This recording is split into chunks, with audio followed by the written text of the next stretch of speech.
put a little nugget at the top that, tells me why I should care. It could be bullets, it could be just a paragraph. Hi, everyone, and welcome to Media Coffee. I'm your host, Sami Saad, and I'm thrilled to be joined by Janna Graber, the managing editor of Go World Travel magazine. Janna is also an award-winning writer and author of multiple travel books, which you can find on her website, jannagraber.com. Thank you so much for joining me. How are you doing today? I'm doing great. Thank you so much for having me on the podcast. Yeah, of course. It's great to have you. I want to start with your journey in journalism and your career a little bit. You've had an incredible career reporting from 60 countries. Can you tell us a little bit about that, how you got started, and what led you to launch Go World Travel magazine? Sure. Well, I started first as just a regular freelancer working a lot for newspapers, was a stringer for the Chicago Tribune. Also did a lot of magazine writing for like Good Housekeeping, Parade, Red Book. And one day, my editor at the Chicago Tribune gave me a story to write on Canberra, which is the very unknown capital of Australia. And so I got to go to Canberra and write that story. And I was, of course, like, wow, people actually write travel content for a career. And so I started doing a lot of freelance travel writing, and I still write for some of those long time contracts that or contacts that I did long ago, like several AAA magazines and a couple other outlets as well. And I noticed something about American travel content, and that was, well, it's only natural that we cover mostly America or our nearby neighbors as far as travel writing. And I really see the world as one big, great, big backyard to explore. And so I thought there was a need and a niche for a publication that focused on world travel. And the US is just one of the destinations that we cover. We do a lot of US coverage, but we also, last week I was in Tonga. So we see the world as a great big um, playground for travelers who are passionate about learning, who are curious travelers who want to explore more of the world. And so I founded Go World Travel Magazine, and it is a digital magazine for those travel junkies like me who spend a lot of our time and maybe our money on traveling. And we're just passionate about seeing the world. And so we've curated this really niche audience of frequent travelers who travel far, travel often. So, yeah. Yeah, thank you so much for sharing that. I'm also a big proponent of traveling myself, so I like how you described that the world is a playground for us to explore, and Yeah. I believe that as well. You've now led Go World Travel for more than a decade now. Yeah. I believe it's 12 years. Yeah. And since launching it until now, how has your role evolved over the years? What are some of the biggest shifts that you've seen running a digital publication? Well, the technology of running a digital platform changes constantly.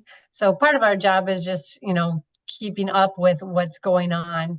But what's been exciting for us, I think, is just different ways to reach our readers, different platforms, different mediums. So a huge part of what we do is goworldtravel.com, which is our website, which has over probably 3,000 articles on more than 90 countries.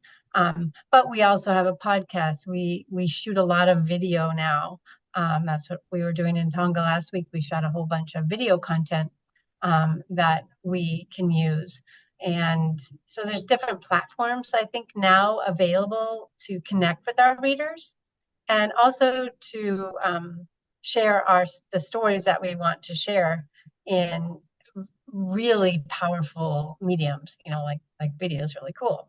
So I think that's a huge thing. We do a lot more collaborations now than we, obviously did in the past. It was old traditional advertising, and now our destination partners have a much broader platform, a more effective platform to share, collaborations, and, for us to share that message with a passionate traveler. So journalism has changed in that we have different tools and we have different ways. Um, our business models changed, so there's just constant change. That's the given. Mhm. But it's exciting because that means there's probably even ways coming soon that I can't even imagine right now that we can share the stories of travel with people who are passionate travelers. And now that you're, grown so much and you have over 200 contributors and freelance writers writing great articles about travel from all over the world, how do you find those writers? What's your process look like when, you look for writers and or, for assigning and approving stories in general? Yeah. Um, a lot of writers find us because they are looking for a home for maybe a story that wouldn't run, in a regular newspaper. Maybe it's a niche, maybe it's Riga, Latvia, and most places aren't going to write a story about Riga, Latvia. But you know what? We will because our readers are curious and they want to find that. So a lot of them find us. We work with a lot of established writers, a lot of writers from SATW and other travel journalist associations. So they find us. I'll, and we also have a lot of really good relationships with friends in the PR industry. I mean, I have friends who I've worked with in the PR industry for more than 20 years now as a journalist. And I know when they come to me and they say, "Hey, I think this is a fit for you." Maybe they send me the release, but at the top they're saying, "Hey, Janna, isn't this the kind of stuff that you guys are looking for?" Or I think this is, why this is a fit for you. So I think relationships within the industry are really important for us. That's where we get a lot of our stories. We focus on first person journalism, first person travel storytelling. And I think that's even more important today when anybody can say, create me a story on Tokyo, and the AI will create, just a bland piece on Tokyo. But if we have a writer who's in Tokyo who is talking about, this particular neighborhood or this area with first person insight, that's a whole different ballgame. So we do a lot of our content comes from press trips, Hmm. boots on the ground in the destination. And so, as far as you guys with Cision and PR Newswire, I think that relationship between the journalist and the PR expert is important, and it's vital to what I personally do, and vital to what our writers do. What's your editorial strategy looks like? How do you approach content planning? And what type of stories resonate the most with your readers? I feel like PR professionals would love to know that. Yes. Um, Content planning, obviously, we're trying to look at some trends, but we don't want to just write about trends because everybody writes about trends. So, yes, that's an important part of some of our content. But honestly, most of our content comes from someone approaching us and saying, "Hey, I was just in, and I got this story idea." So we listen to the story, we see what the experience was for the traveler, and then assign or buy the piece. The same thing with PR people when they're saying, "Hey, we just launched these small group tours in Cambodia. It's for curious travelers that are interested in this. I think this could be an interesting niche for you guys." So we look at it and assign the story. So a lot of our content is not done under a master plan. And maybe that goes against some business sense. But you know what? I'm looking for um, good storytelling, and I'm looking for interesting travel experiences. It could be the height of luxury. We do a lot of luxury travel. It could be soft adventure, cultural travel. We don't do a lot of specifically on arts only travel. Hmm. For some reason, we just don't do as much of that. But if it's part of a destination story, then we're going to talk about it. So we want to provide content to the traveler that says, hey, here's an experience or here's a destination, and look what you guys can do there. Because Hmm. we found this, this experience, and this is what we're sharing. So we're just always constantly on the lookout. Yeah, Um, look out for good content. Yeah. for sure. And you talked a little bit about where you get the story ideas from. You mentioned press releases. Do you look at the press releases? What attracts you the most when you see a press release? And are there any thoughts you have that you Yeah. think they could be better tailored to travel media and travel editors and journalists like yourself? I think the best emails that come to me are with the press release as a background piece of information. So, but with a little note at the top. Why should I care? Hmm. It's here's the press release, but here's like a paragraph or two about, you know, why it matters, what the nugget, because sometimes when you just get inundated with press release after press release, you kind of get blind to reading them. So put a little nugget at the top that, tells me why I should care. It could be bullets, it could be just a paragraph, but pull out why Hmm. why this press release, why now, and why is it cool. And I'll be honest, we're not going to write a story on somebody getting a new promotion at a hotel.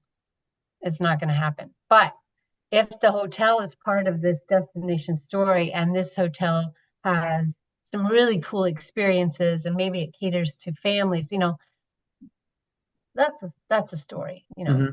Tell us, why is it this hotel an important part of a travel experience in that city or that destination? So yeah, so to me, that's the most effective press release.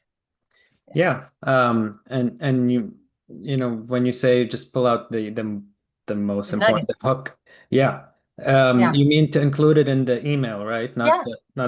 the press release itself. No. Have it in the email. I was gonna ask you what makes a great media pitch. Yeah. And I Yeah. think you kind of answered that. But do you have any more thoughts about media pitches? Do you like when they're short, concise, or do you want more information, more assets or I details? like I like when the media pitch will say just a couple of paragraphs, Hmm. maybe a link to photos. Um, and then you can put more information below in a press release or just more information. But it's just those few paragraphs, And I do like we are a very visual website, so a Hmm. lot of great photography on our site. So I like to know when there is great photography available. I think that's important. Um, it's amazing to me that a lot of places don't have a media library. It's just it's huge, to have a media library accessible where, especially, for properties or destinations, travel's a visual Hmm. story. So I think that's an important tool too. But yeah, just like I love it when it's personalized. Say, hey, I saw this, and you guys obviously do cover stories in Vietnam. Hey, there's this small cruise here that da da da. Yeah, that makes a difference, I think. Right. Yeah, that's great to know. Are there things that PR professionals, communication professionals should avoid when they're pitching you? Any specific type of stories or maybe mis common mistakes you see on media pitches? Anything that comes to mind where you Yeah, should, you advise them not to do it if they're trying to get a story and go world travel. yeah. Well, I mean, like I mentioned, like announcements about personnel. Hmm. I mean, I know they have to do that for the client. A lot the client wants does, but those don't really get anywhere. It's more, yeah, I guess we're just talking about could this topic really be the subject of a travel story?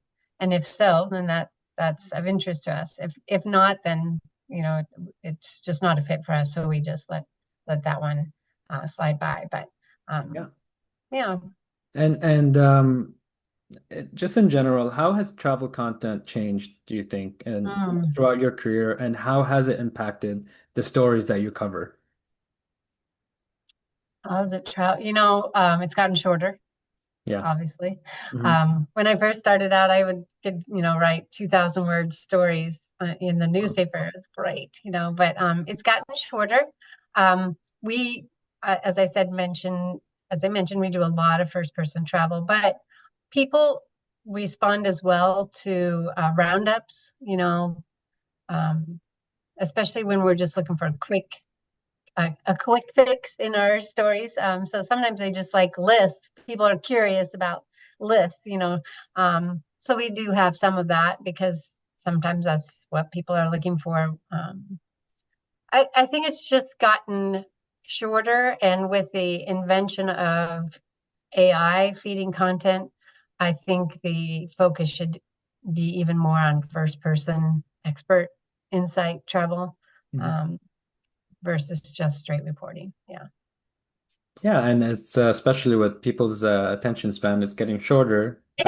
Content is getting shorter as well. But it's also weird because, you see podcasts out there, they're like an hour, 2 hours long, and Yeah, podcasts. You're right. yeah, Because we can listen while we're doing other things, right? I hmm love podcasts because, yeah. it's like something you can do. I would agree with you. Podcasts can be longer. Is one way, yeah, for sure. And I love listening to people's travel stories as well. I've especially on podcasts when they talk about their travels and their experiences. That's always very interesting to me. Um, if you don't mind, can I ask you a few questions? Maybe one question about AI. I know we didn't include that, but Mhm. if you want to talk a little bit about like your use of AI in your content generation, do you use it for, earlier you mentioned that, you could generate a picture in AI, like a travel picture, but you'd rather have someone who's there Yes. on Yeah. site and take maybe actual pictures, write about actual experiences. So what's your take on the use of AI in content? We would never use AI for pictures. Hmm. Just never. Um, there's way too many real pictures and stock photo libraries if you have to look for a photo. So never. Hmm. I think it's good for organizing thoughts. So sometimes, if we're looking to tackle a big subject, I'd like to see like how would an AI lay out um, the organization of an article. Hmm. Um, so I think it can be a really helpful tool. I don't necessarily think you should rely on it for research. Um, and I think you should go straight to the sources. One source that we do use a lot is destinations, the tourism bureau's websites. If anyone knows their destination, it's them. So we consider that to be a really good source if you're needing to do fact checking rather than using AI. Um, so I think it has its place. We are unfortunately starting to get writers sending us completely AI written articles. So trying to weed through those, it's pretty obvious most of the time. And I don't mind if a writer is using it for like thought, changing of wording, change wording. That's great. It's just when it's a full Hmm. AI article Hmm. passed off as, your work, that's not cool. Yeah, I think most people would agree, at least most people I spoke with, journalists and editors would agree with what you're saying, and they have similar use of AI, not relying on it, but also it can help with, inspiring ideas or Mhm. maybe structure certain Restructuring, yeah. sentences or paragraphs. But yeah, that's great. I appreciate you answering. Yeah. I have one last question. Do you have any favorite travel destinations or some Oh of my gosh. your favorite travel destinations or tips that you'd like to share with our Mhm. audience? Um, the tip I always tell people is don't travel in the peak season. Always try and travel in a side season or a shoulder season, or you'll have a better experience. It's cheaper. But as far as my favorite, um, I mean, it's hard. I went to school in Austria, so I love Vienna. I would consider that one a second home. Wow. And um, as far as if you ask me where I should could go tomorrow, I would say I'd go back to the Maldives Wow, and go yeah. riding. Yeah. I bet I've seen Maldives in pictures only, but I can only imagine how wonderful and amazing it is to be there in Mhm. person. It- Yeah, I like mhm, far-flung destinations. yeah, I'm not scared of like a 14-hour flight. I yeah. will go. Me neither. I'm definitely used to it. I went to Berlin last year, and it was one of my favorite cities. And I said to myself, I want to go to Vienna next. So, You uh, should go. yes, yeah. It's a really special city. It's a really I'm special. sure. I'm sure. Thank you so much, Jana, for doing Yeah. this, for taking the time. It was a pleasure talking to you, and I've learned a lot from you. Be sure to check out Go World Travel Magazine. And yeah, have a great day, Jana. Thank you so much again. Nice chatting with you. All right. Take Bye care. bye. Bye-bye.